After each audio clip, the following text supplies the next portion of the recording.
Hello, everyone. Welcome.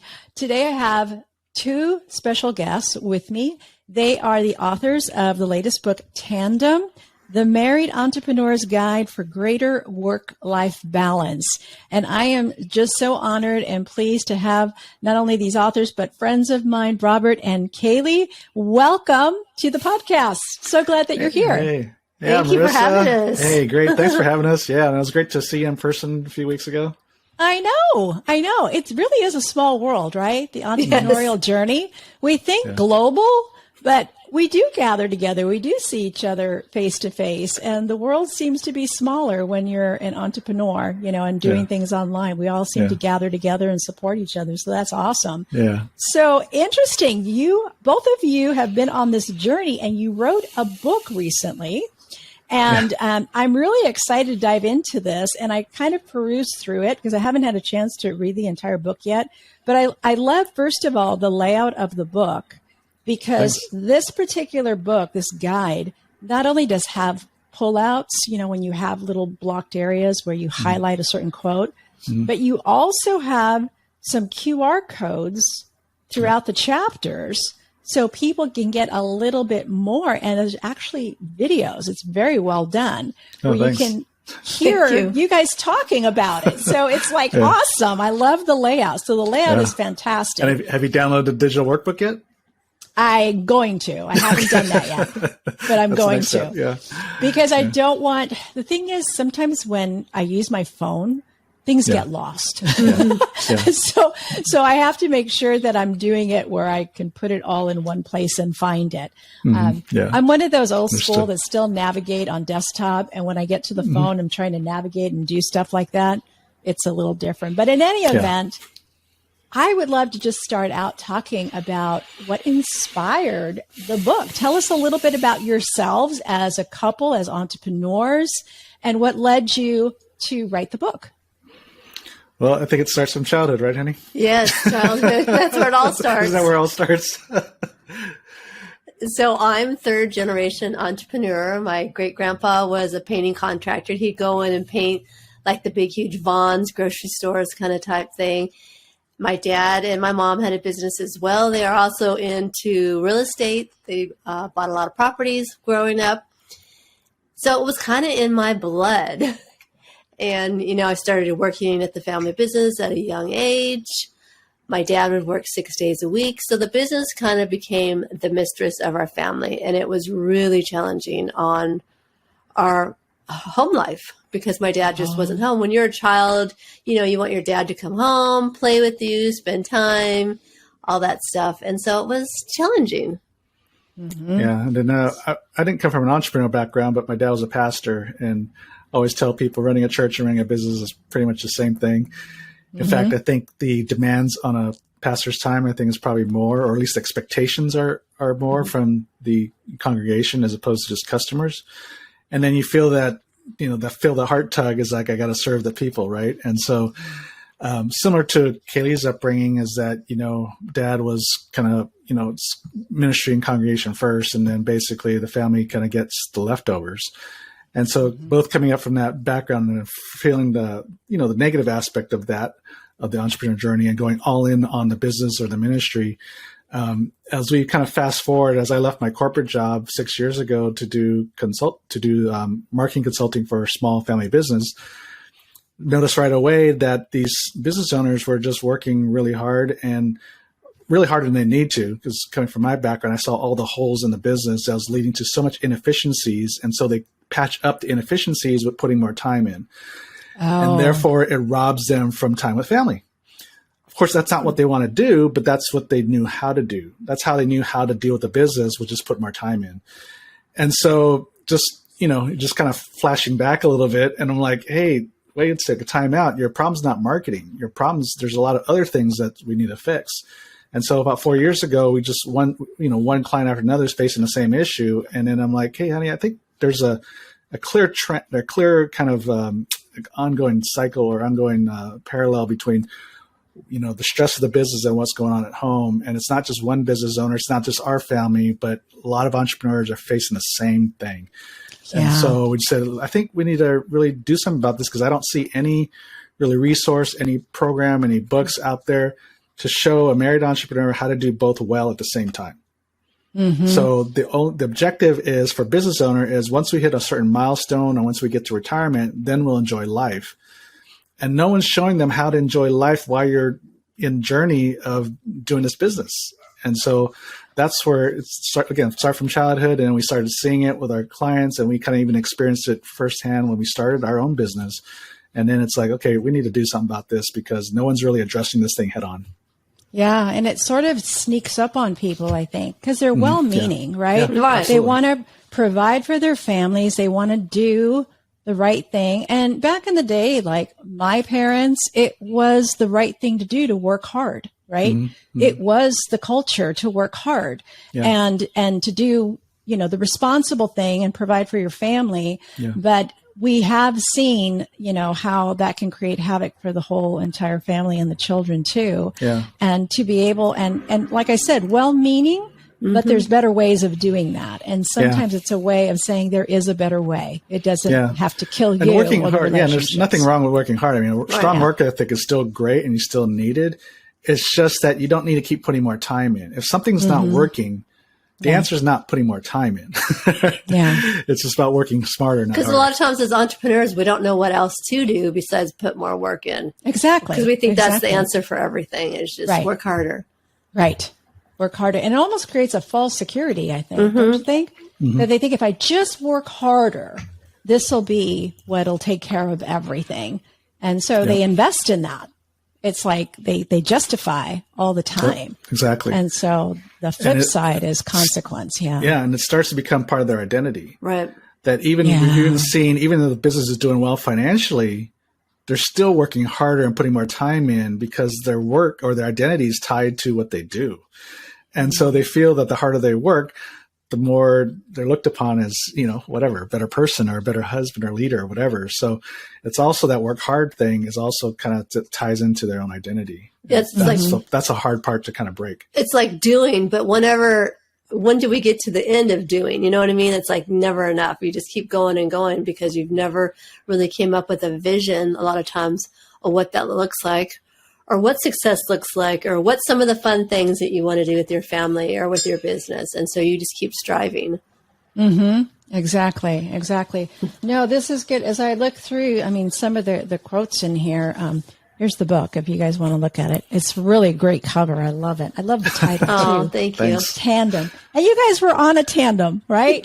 Yes. I finally got him on one because he was so afraid. As you know, Sean Osborne, who's also in our mastermind group, I think you weren't part of the group yet, but it was the previous group where they came up with this title.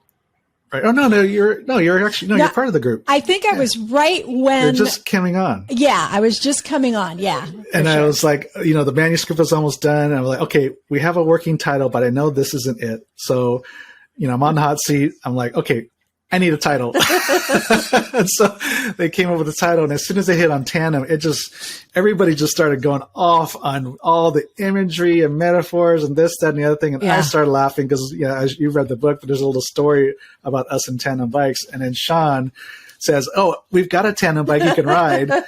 And I'm like, yeah, but you're in Houston. I'm like, that's not going to happen. Well, fast forward on our book tour, as you know, we end up at Sean's house because they threw us a party. And so we rode their bike that they don't use anymore because they have their own story. So I actually got him on a tandem bike, you guys. I can't believe it. Yeah. I know. It was funny because I watched you guys get on the bike and Kaylee, you weren't pedaling. Yeah, see? Okay, so this was Robert's fear. We would go to the beach because we love the water. And I'd be like, honey, let's rent a tandem bike. And he's like, no. And I'm like, why not? He's like, I don't know what to do with you. I can't put you in the back because you won't pedal. And if I put you in the front, you'll be like checking out the waves and the dolphins, run over a rollerblader. So he's like, no, this isn't going to work. I'm like, oh, don't be so afraid. Come on, try it. I saw she wasn't pedaling. Plus, at one point, she had her feet stretched out. Yeah. She wasn't even, her feet weren't even on the pedals. Well, Robert was so afraid of me not pedaling, so I had to live up to that expectation. Yeah. She's doing it for the camera. And then if you heard, the volume's up, we did a little loop around, and then I looked at Sean. I was like, "Is she pedaling?" And you can hear him say, "No." Well, in real life, we do. I mean, we do want to work with each other, and I love some of these quotes here. Like one of them said, "Sit down with your spouse and write out your vision for the future." Right, as a couple, your vision will establish your priorities, which will make it easier to set boundaries on your focus and time. So, how practical is this? Do you guys do this? To sit down with your spouse and write out your vision. Do you do that like once a year, or how does that work? I mean, there's always little things, right? Little adjustments along the way, because you have that grand vision for your life. But of course, the path to that vision isn't always a straight line. So you got to make adjustments. And so that's why we have our weekly meetings on Mondays. And that's one of the areas that kind of keeps us on track. And even if we have to make adjustments here or there, they're not huge adjustments because we're doing them as we go along. We keep tabs on things, right? As opposed to waiting years later and go, oh my gosh, we're kind of totally off in a different direction, and we now to kind of get back on track. And so, and I think too, when you do it with your family or even your family for your business, you get everybody to buy in, and you get all these different ideas. And a lot of times it turns out to be something better than what your idea was yourself, because everybody else has other input, and it's something way so much bigger than us. And then it's easier, like Robert was saying, to stay focused and not get sidetracked, because you can get the plans out, especially when we're having our weekly meetings, and we can say, okay, are we getting closer to where we want to be, or is this a distraction? Because it's so easy for Shiny to come and then I'm off, chasing something else. But so that helps us stay focused and on track. Yeah. And so you both work from home, correct? Right. You both work from home. And so you see each other a lot. So you have meetings, you interact. For those, my husband works from home too. He travels and I work from home. So I can relate to that. He's upstairs though, and I'm downstairs. So we have our own floor. We've got our own floor and our own space because we tried sharing an office in the beginning, and he was always too loud. Then he said I was too loud, and then I'd get on a Zoom call and they'd say, "Who's that man behind you?" Because he'd face that wall and then I'd face the other wall, and it just didn't work. It was not tandem at all. So for sure. But how does that dynamic? How long have you guys been doing that? Working together? Well, it's interesting because, when I was in pharmaceutical sales, and that's where I spent a bulk of my career, especially towards the tail end, my office was at home. We were always remote anyway because everybody's so spread out. So, and this was way, way, way before the pandemic. Yeah. So that it really hasn't changed. Like when I transitioned from there to, doing our consulting full time, that dynamic or those logistics never change. And so we just worked from the beginning of just how to have each other's space. And we don't share an office either. No, that would never work. Couldn't work. But just the dynamic of, being in the same house a lot, but in pharmaceuticals, I was kind of out in the field most of the time too. But anyways, all I have to say is, we just learned how to kind of work with, we have to have our own space, but then we also have to make sure we have time to connect. And that's where the weekly meetings come in. I mean, sure, we talk to each other during the week. It's not like we don't talk to each other, but that intentional time to really connect and stay on the same page. And when the updates or any change in vision or direction, whatever, that's the time that even though we're working in the same house, same building, but we're not always, just talking to each other all the time, right? 24/7, because she's got her own thing she's doing, I got my own thing, and we just have to make sure we had that dedicated time and space to be able to come together and connect. Some people think we're together all the time, and just because we're in the house doesn't mean we're together. He's in his office. And like you say, and then if we go out on date night or in the evening, then we try and not talk about work stuff because it could just be all consuming, Yeah, for sure. And I totally relate to that because sometimes in the morning, I'll just tell my husband, I'll see you tonight, even though he's upstairs, because I know sometimes, we're just back-to-back appointments or whatever it might be. And so, I totally get it, but it works out that way. But the nice thing too, is that when you do connect with your spouse and you're talking about vision, how things are going, goals and everything. It's sort of the same way that we spend time on our own reflecting. It seems like a good time to kind of reflect, celebrate wins, and share some of those things, because I know we can't keep it in. When something great happens, I gotta go upstairs and tell him, but he's usually on the phone. But it is Get off the phone, honey. I know. It is. I got something to share. Hurry up. I know. And you can't tell now with the earbuds. He's usually on the phone. He's gesturing me, So I go, okay, I'll tell you later. So, but anyway, it's a good time to really reflect and speak into your spouse as well. It's like he shared something with me today, and I just gave him a hug and a kiss. I said, congratulations. I know how hard you worked on that. That's really a great accomplishment. Yeah. And really, good. And that's his love language too. Words. Mine are the little things. Like when it rains, he leaves an umbrella outside on the porch so I don't get wet if I go out. Aww. He does those little things. Acts of service. Oh, that's sweet. He does those little things, and he does it before he goes out of town, so I have to wait till he gets back. But he does little things like that. Or in the so if it rains when he's out of town, you're on your own. I have to find my own stinking umbrella. Hey, honey, where's the umbrella? Maybe that's it. Maybe he doesn't want me texting him, asking where the umbrella is. Oh, it's self-serving. She probably texts him every day when he's gone, what's the weather like, honey? No. But he'll do other things. Like, for example, I just got to brag on him for a second. But he'll do other things. Like, for example, in the pantry, since we have an upstairs, we've got a stock of a cute little containers up there above on a shelf in the laundry room where I have extra bottled water, because I don't want to forget when I'm upstairs and have to go downstairs again. But if you've noticed, I'm challenged when it comes to height. So it's hard for me to get my arm and my hand into the bin and pull the water bottle out. So last week he just tipped it. He put it on its side so it's open in the front and I could just pull it. And I thought, that's so sweet of him. I mean, it looks terrible, but it was so sweet of him because I can reach in and grab the water bottle. But those are little things. But I get the fact that when we're working with each other, to acknowledge the wins, like back to those meetings that you were having, and really being able to pull the language that maybe they wouldn't hear from peers or anyone else, because you see what they do, right? You see the other side that most people don't see. And I think that's really valuable. I know when he talks to me about things that I don't really notice about myself, and he'll call that out, or he'll speak life into something that I think is not a good thing, but he gives me a different perspective. It's so helpful. Do you find that's really helpful? Because your partner knows you better than anybody else.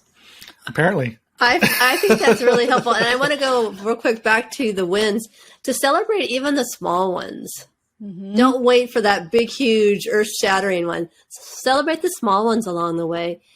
And I want to say, with encouraging, what really helps us out a lot with our weekly meetings, every week we will say one thing that we're grateful for that person.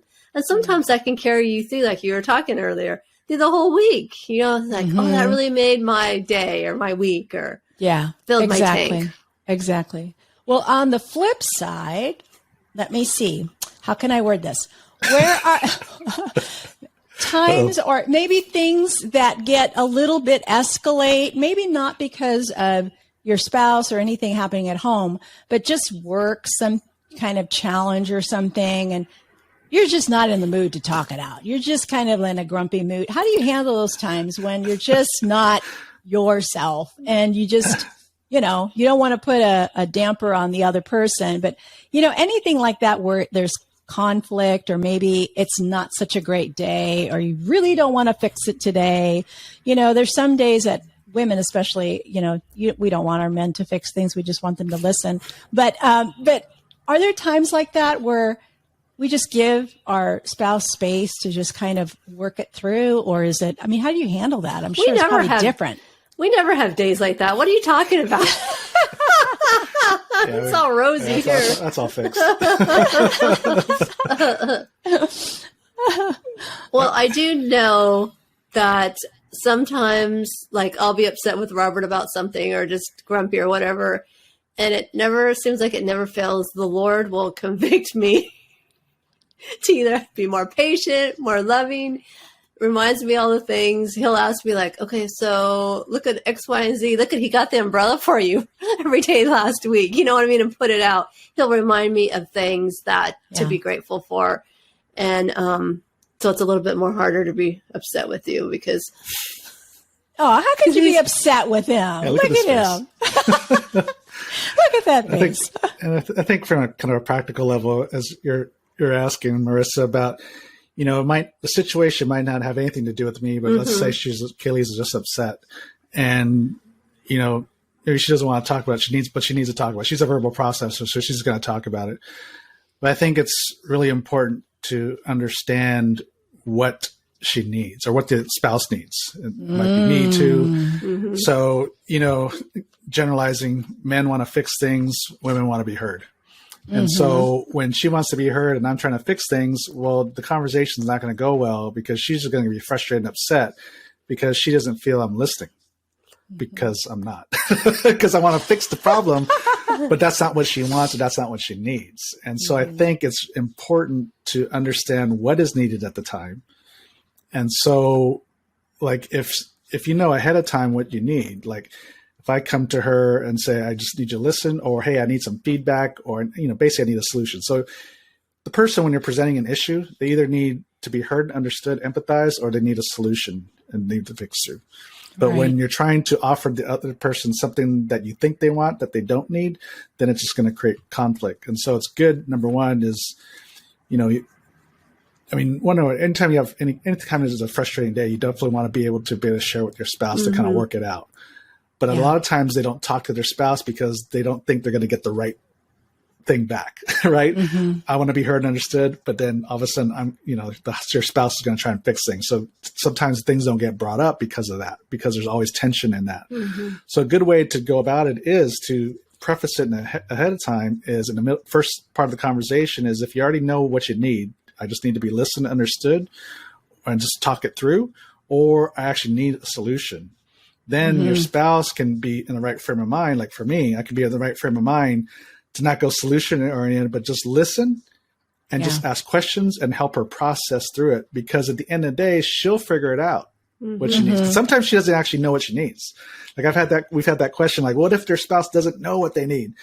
Well, still just listen and understand and process. Yeah. Don't offer a solution, because if she doesn't know what she needs, then don't try to solve a problem that we don't even know this exists. Right? This is so true. This is so true. Sometimes we just don't know what the answer is. And I know for us, we often say, well, what can I do to help? That's one of the things that we say, especially with him. I just don't know sometimes what he needs. And I don't think, because he's not really one to vocalize it, you know, so I'll just say, what can I do to help? Is there anything I can do to help? And the other thing is, when I'm being really bratty and I'm not being very nice or something. Marisa, you? I know. Going to him and apologizing, I mean, sincerely apologizing, it goes such a long way. And I actually learned that from him, because in 36 years of marriage, he's always been one that if some tension throughout the day, he's the first to say, I am so sorry. It doesn't matter whose fault it was. I should not have contributed to this and escalated this. And then I feel really super bad. I feel worse because he took the high road. And then, but I learned that from him. And it really comes down to one word. And this is something that I'll tease about him, but I always talk him up a lot, but honoring him and him honoring me and not doing anything that would jeopardize that, because I honor him in the way that I talk to him or treat him. And he certainly honors me. And so I know he's got my back. So I think, that's good. What do you think? I think that's kind of like the message in this book, is just learning how to honor each other. Right. Yeah. Well, and I think not taking it personally too. Like, it's not all about me, because Robert's having a hard day or he's upset. It's not all about me and what I'm feeling or what I'm thinking. It's like, usually it's something the other person's going through. So if you can just not take it personally and just be there for them. I know, like, one time I was upset about something and you asked me what I needed. And I said, I wanted a hug. And he looked at me crazy. Like I had a third eye or something. He's like, a hug? I'm like, yeah, I just want a hug. He's like, okay. He gave me a hug. And then he looks at me. Okay, now what? Like, I walked away like, okay, I'm all happy. Everything's fine now. And he's standing there like, there's got to be more to this. She set me up for something. See how simple it is, Robert? I know that was like one of the first, when it first, I mean, because we went through 2 years of counseling, but it wasn't to that moment where I was like, wow, empathy goes a long way. It makes things really quick because, I had a 5-point, solution to her problem. You had an entire framework, the whole process. Oh yeah, I had it all worked out. It was going to be great. Oh my gosh. That is so funny. So with the book, I want to know, what is your favorite part of this book? Is it a chapter? What's your favorite section when you wrote this book? What's one that really is your What's favorite? yours, honey? I would say my favorite probably was the inefficiencies. There's a lot of inefficiencies in small business, and sometimes it just takes small things to do, and they all stack up so you can have better. Chapter 9. Okay, chapter 9. Better margin of money and time, because so many times in entrepreneurs, small business, have you gone to your favorite restaurant? There's a product or service that you love, and you're already thinking, oh, they don't charge that much for it. And the next day they're gone. And you would have been willing to pay more for that product or service if they had increased the price. And so I think I have a heart for just small businesses succeeding. Mm-hmm. And a lot of those can be in a little incremental ways. So your favorite part is the last half of the book? Yes. But that's a great point. That's a great point, that small adjustments can bring big returns. Mm-hmm. It doesn't have to be more, or something huge. And that is true, small adjustments. So that's great. How about you, Robert? They're thinking it's got to be a huge thing, but we found that to not be the case. Mm-hmm. Yeah. So, gotcha. For me, chapter 9 was kind of like the culmination of the book, at least from a business perspective, because like half the book, as you notice, is kind of seems half of it, the first 5 chapters focus on the relationship, conflict resolution and all that. And the last half of the book is on the business, but it's all works together. It's all about how to set healthy boundaries between business and home, how to be able to resolve the issues at hand, the conflict at hand that the business creates, or the stress of life, trying to do life creates. But then ultimately, how do you fix the business so it's not running your life, that you're actually running the business?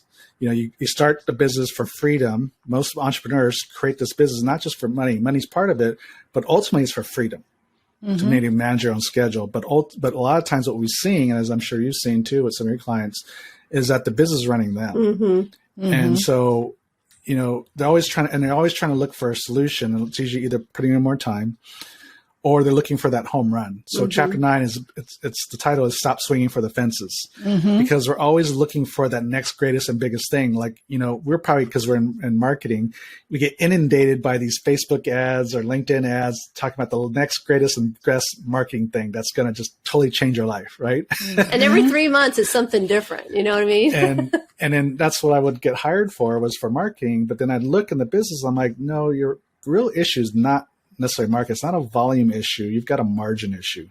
You're working too many hours for not enough of return, both in time and money. Which is chapter 8, by the way. Yeah. Increase the time margin, your time margin. And then, so chapter 9, what it does is it culminates is it's like looking at all the little inefficiencies. And so you start measuring the metrics, like where you spend your time, what you're doing in marketing and what kind of return are you getting, your open rates, right? Or your click-through rates from a marketing perspective, but even your close rates from a sales perspective. You look at all you just got to start measuring, keeping track of the metrics in your business. And if you just fix a small percentage or even fraction of a percentage point here and there across the board, you're going to make the huge return that you're looking for. Because in that chapter was huge. Yeah, in that chapter was about one of our clients who was like hemorrhaging, over $1 million a year at one point. And they're looking for sales. They're like, more sales. And I'm like, no, sales is not your issue.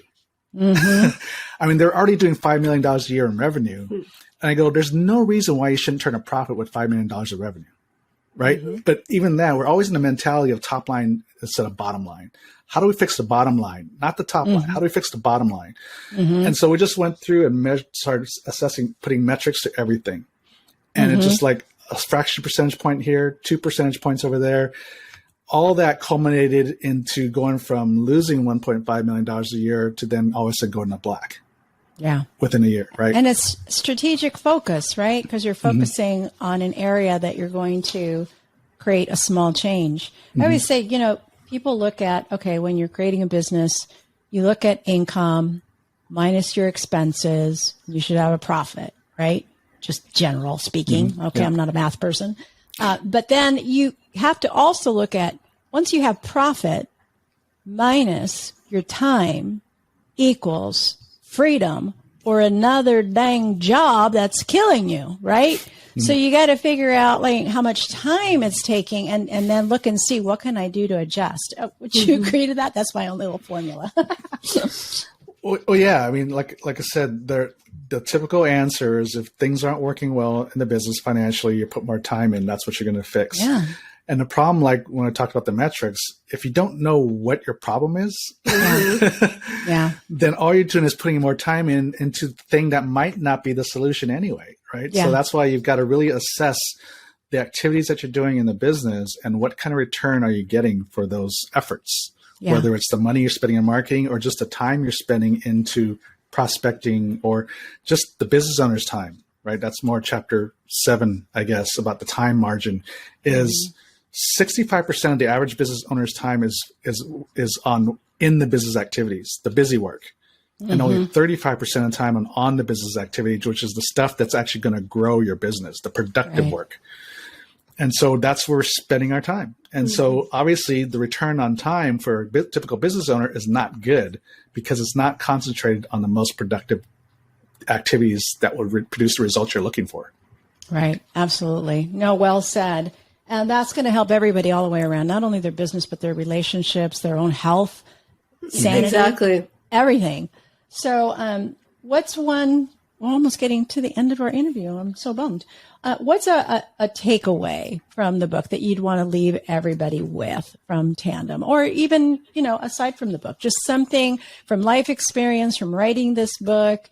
What's something that you want to leave them with? And also I want to see how the audience can connect with you. So those two questions. What's something you want to leave them with, maybe from life experience or experience together, that you think is really important to let that linger and sit with them so they think about it?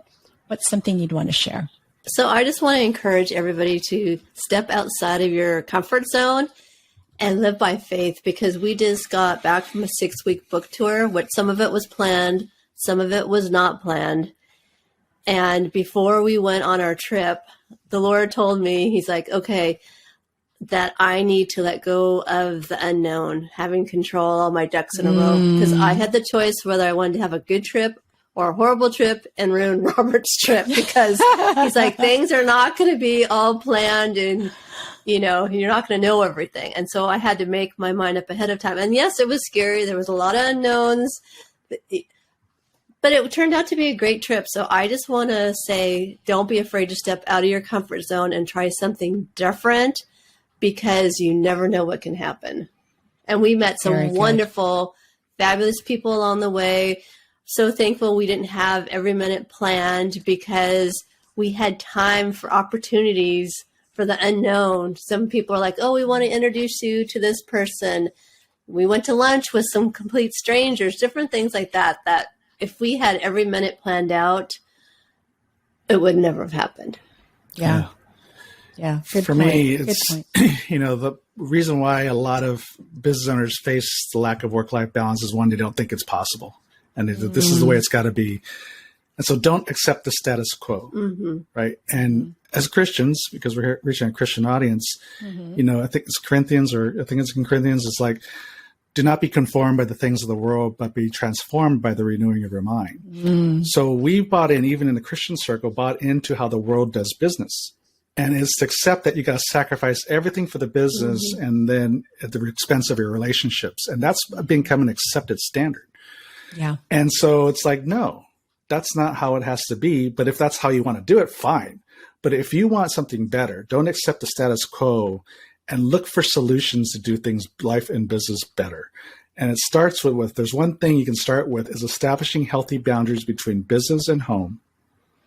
Prioritize faith and family, And with the other time that you have compartmentalized for the business is figure out how to do it better, how to do business better, become more efficient, become more productive, become more profitable, like even increasing your profit per transaction, right? Just simple things like that is how do you become more profitable in time and money in the business with the time that you have? Because if you just figure out we're going to fix the business by just putting more time in, then it's just going to be a blah. Exactly. I heard a great analogy or metaphor is the difference between a river and a swamp is the river has boundaries that keeps the thing flowing, the water flowing in the same direction. The swamp just has no boundaries and you just got a mess. Yeah, that's right? good. And that's what our life is like in business and marriage. It's just a swamp. There's no boundaries. Create the boundaries and you'll see within those boundaries, now you can create a good flow in instruction of business. So it just works better because now you know what you're working with as far as boundaries. And then you figure out with that time you have, how to do it better. That's awesome. Good words, and very inspiring. I think that breathes hope into people, right? And sometimes the very challenges that they're facing could be a sign it's time to stop and do it a different way. Yeah, exactly. You know?